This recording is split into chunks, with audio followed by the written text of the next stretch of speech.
Thank you so much, Vahid.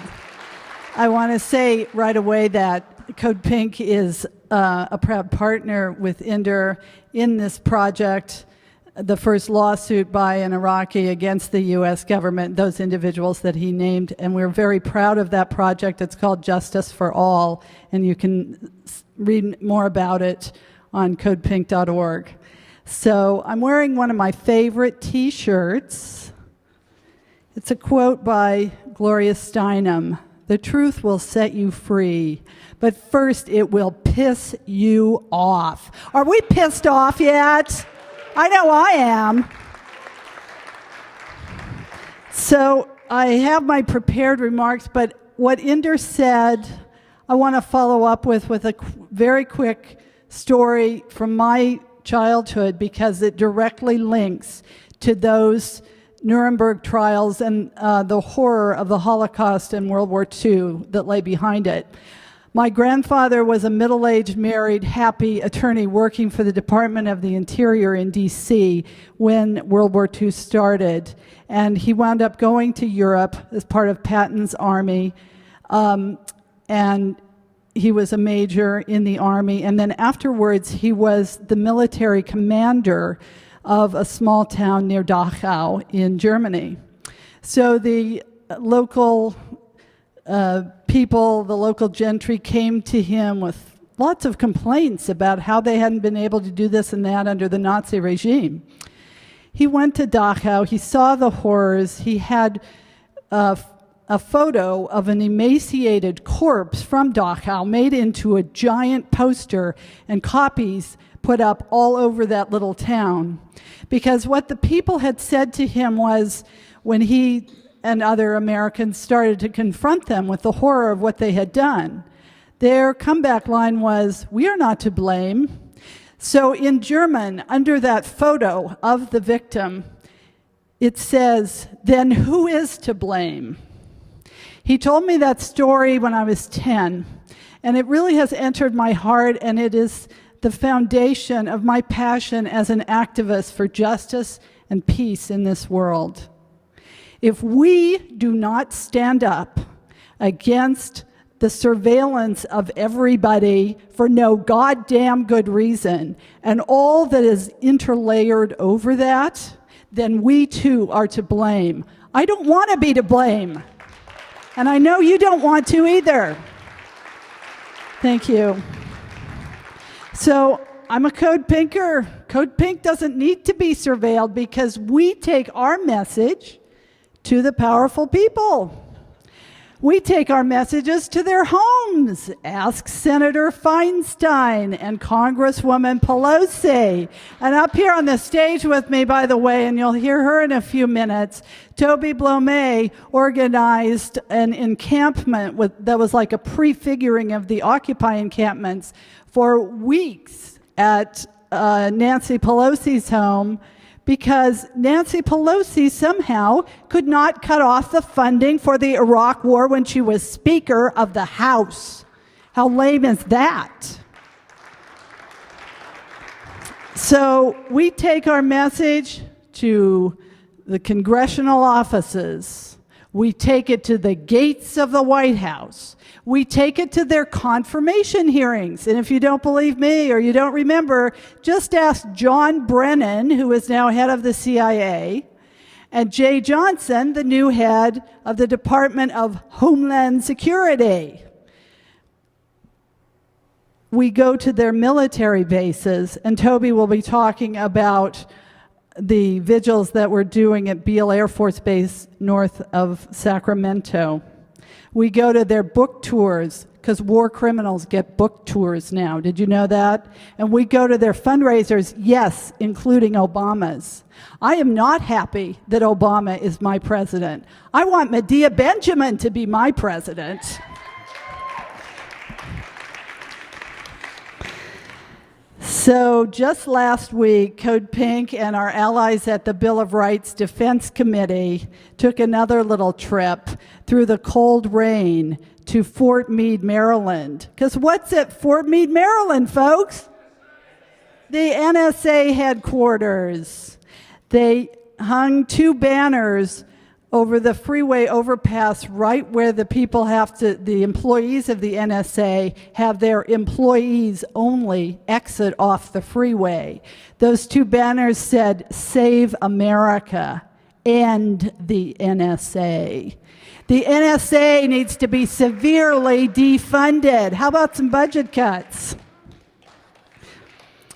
So I'd like to give a shout out to my Code Pink sisters in the audience. We have a group of vigilistas who vigil every Wednesday at Montgomery and Market, bringing the truth directly to the people in a low-tech fashion. Thank you so much. Nancy, Renee, Catherine, Martha, whoever else is out there. And I want to give a big shout out to Cynthia Papermaster, who I think more than any of us has been bird-dogging war criminals like Dick Cheney and UC law professor John Yoo, author of torture memos, for years. And last summer, she went on a solidarity hunger strike with the more than 100 Guantanamo prisoners who were on hunger strike and cruelly being tortured with forced feeding, and also with the hunger strikers in the California prison system. Cynthia lost 30 pounds, and she did not have that weight to lose. I was really getting scared and worried. Finally, 2 Algerian Guantanamo torture victims have been released. One is still a very bad situation.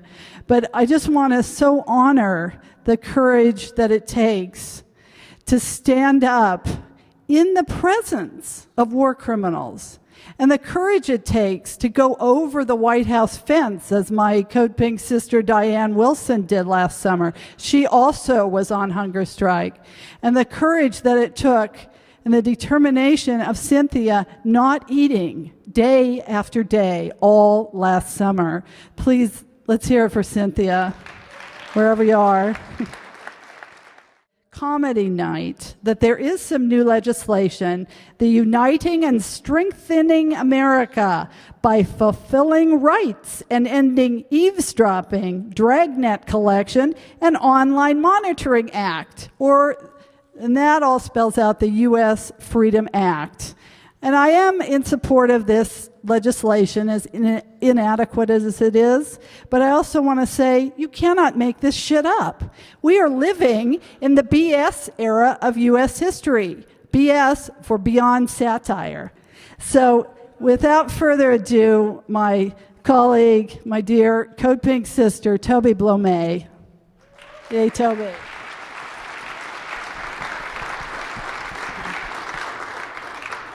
Thank you very much.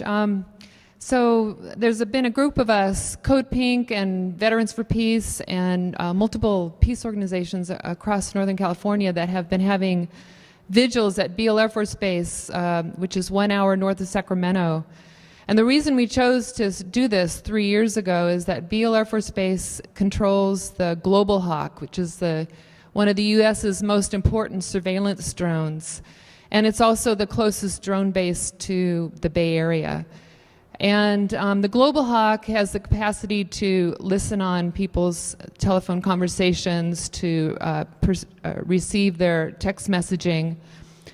And it plays a role in the targeted killing that's happening in countries like Yemen and Pakistan and Somalia. So because it doesn't carry the weaponized drones, but it actually relays information that helps target people and kill human beings. It's a very important place to be. And as you all know in this audience, we've been involved in the militarization of this planet for a long, long time, and we need to start having creative ways to try to stop this. And I believe that the work we're doing at Beale is very important. And we need to embrace all human beings as our brothers and sisters and recognize that every human being has a right to a trial before a fair jury and a fair judge before that person is executed. And our government is not doing that at all. They're playing the role of judge, jury, and executioner without any oversight. But anyway, this wonderful activist who started joining us after we'd been doing this for about a year, she happens to live just a few miles from Beale Air Force Base. We've had several blockades. There's been multiple activists arrested over the course of the last year. And we just had a big blockade last month. And Flora Rogers, 40 years old, maybe her first protest was at Beale, I'm not quite sure, but she did her first risking arrest activity. And she wrote this, very moving, and I'm just going to read some excerpts to give you a taste of what motivates us to go to Beale Air Force Base every month. And I hope it motivates you enough to come and talk to me afterwards and get involved in this very important work. Why I took a walk with friends to stop drone attacks. In the last few years, as news of drone warfare perpetrated by the United States has reached my ears, my heart has been open to exactly what it is I can do to take responsibility for mending this pain. I have been so fortunate to unite with folks who actively work to heal this issue that we as Americans face today. These people are a core group of members from Veterans for Peace, Grandmothers for Peace, Code Pink, and generally well-practiced activist elders. Until recently, I was the youngest regular participant at age 40. We vigil monthly at an Air Force base near my home, and we call ourselves Occupy Beale Air Force Base. November marked the third year that this group has been actively conducting no-drone vigils here. Having the courage to peacefully resist domination, tyranny, oppression is nothing new to the people of this planet. And our work is rooted in the previous successful nonviolent direct actions to resist military occupation, slavery, to gain civil rights, and for all citizens to have representation in their government. These struggles are not yet over. And she goes on later to say, for me, the beauty of our actions is in the transformative power we offer as we step onto the world stage, holding the wisdom that there really is no external enemy, and there really is no internal one either. Just parts of us requiring our conscious, loving embrace and integration. I showed up. There is nothing beyond forgiveness as long as we take responsibility to learn from our experiences, to make apologies and reparations where needed. I imagine most individuals already know this, so why doesn't our government act accordingly? And so who am I to stand up to the machine of the American corporate empire and the military-industrial complex? Well, I'm just a woman who loves. Most of the people I spend time with call me an angel or a godsend or sweetheart.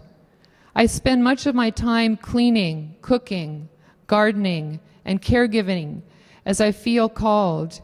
You know, increment by increment, moment to moment, doing my best to lovingly pay attention to the details and taking care to do no or as little harm as possible. I have been evolving to stand up and step forward for peace my whole life. And she continues, and she talks about reading an article where she learned about the effort in South Korea at Jeju Island. The activists have been trying to stop the building of a U.S. naval base. And she quotes one of the activists there who says, "Your voices and stories of hope and peace are so important. Share your face with the world. The world needs to see your face." And Flora says, and so I prepared myself mentally and emotionally, and then I stepped forward with joy. There are only a small fraction of people so caught up in the systemic lies that they would possibly give themselves a heart attack at the sight of our blockades or our willingness to be detained for global integrity. As we stand up and step forward to meet all the various local, state, and federal personnel, we are building a rapport and engaging in dialogue. And she closes, I've excerpted just parts of her her story, but she closes with this. This is while she was being detained. While in the guardhouse, I saw an Air Force sign that said, "Integrity." This means wholeness, not just as a country, not just as a tight-knit family of Air Force personnel, but a whole planet. And I encourage you to get involved in a very deep way. Come up to Beale once a month, come up to Beale once a year, come up when you can, but come up. And go to other military bases and really help to grow this movement to get the people who are, most of us, who are freedom-loving people, peace-loving people, to say they've had enough of war, they've had enough of U.S. militarism. And thank you for listening.